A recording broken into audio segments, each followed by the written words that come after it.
through the overnight hours. Can't rule out a sprinkle, but Andrea, I don't expect anything heavy. No rain in Grand Forks, low 60s by bedtime tonight.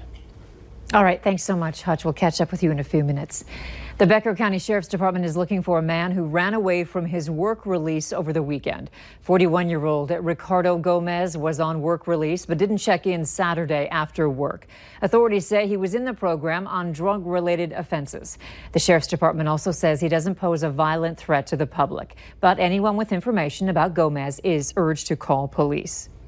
Investigators believe an electrical problem caused a mobile home fire in South Fargo. The call came in around 1 a.m. in the 800 block of Countryside Trailer Court, just off 25th Street South. A man woke up in his home, smelled smoke, and got out of the house. He was not hurt. Crews eventually got the fire under control. Damage estimates are not available yet, but the home is considered a total loss. A scary reminder for people who enjoy spending their summer outside. The North Dakota Department of Health has confirmed the first human case of West Nile virus in the state. The virus has been confirmed in a person who lives in Ramsey County, that's in northern North Dakota. The person was not hospitalized for the disease. But this comes shortly after a pool of mosquitoes in Grand Forks was confirmed as having the virus. Officials say this first case of West Nile virus came much earlier than when they usually see the disease in the state. They urge you to take all necessary precautions to avoid mosquito bites when you're outside, and that includes having the right repellent.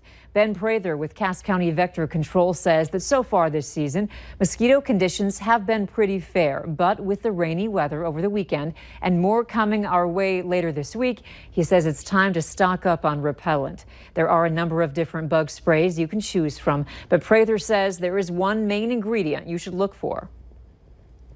Looking for a DEET-containing repellent is step one, I think, for most people. Anything in that 15 to 25, maybe 30% should be good for 95% of the population out there. Typically, those kinds of sprays last from 4 to 8 hours, depending on the concentration of DEET. Also, a reminder to parents to first spray the bug spray in your hands before rubbing it on your children, because DEET can sometimes be harsh on their skin. With the 4th of July right around the corner, some people in the valley are asking for change in how they choose to handle their fireworks. It's not just citizens, but city officials as well, who are saying that the current system doesn't work. Valley News Team's crime and safety reporter Bailey Hurley tells us how Fargo's fireworks ordinance is causing frustration. An unenforceable law.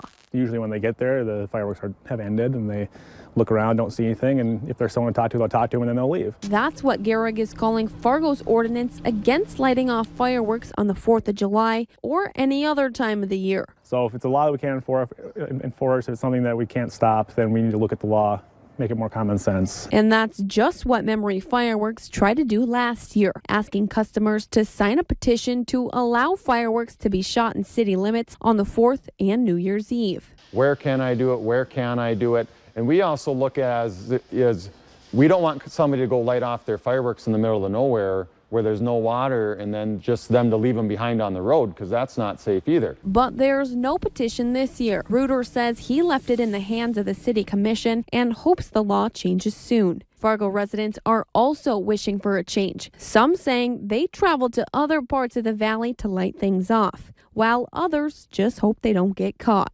I mean, I respect that, but it's also fun to have a good time and shoot off fireworks. Last year, there were over 200 complaints of fireworks in city limits, but only one citation was given. I think that tells me pretty clearly that what we're doing isn't working. Gehrig says he hopes there's a larger outcry from the public in the coming months so the commission can take action. Bailey Hurley, Valley News Live. Fireworks shop owners want to remind you that North Dakota residents cannot buy fireworks until next Wednesday, but out-of-staters can start their 4th of July shopping now. If you need help uncovering fraud and corruption in your community, call us. Our whistleblower hotline is 237-6576. You can leave your tip and then a member of our investigative team will get on the case and go to work to expose the truth. Students at NDSU and the North Dakota State College of Science will be able to transfer credits in an easier way than before. Today, NDSU President Dean Brashani and NDSCS President John Richmond signed a new memorandum expanding the partnership they started 10 years ago. The first agreement between the two colleges had the option of bringing to bring credits earned at NDSU to NDSCS. This new memorandum will provide transfer guides. They will help NDSCS students transfer credits to NDSU after earning an associate degree. Bershani says the agreement will help students keep their options open. They may transfer to NDSU and ultimately through the reverse transfer go back to NDSCS for their degree. It means that there are more options available to the student and we can right size their education to what they want to accomplish. The transferred credits can be used for either a bachelor's or professional degree. President Trump will campaign for Congressman Kevin Cramer in Fargo next week, and tickets for the presidential visit are now available. The ticket portal went live this morning. If you want to get in the door to Shields Arena on June 27th, you will be limited to 2 tickets per cell phone number. The link to the ticket site can be found attached to this story on our website, Valley News Live.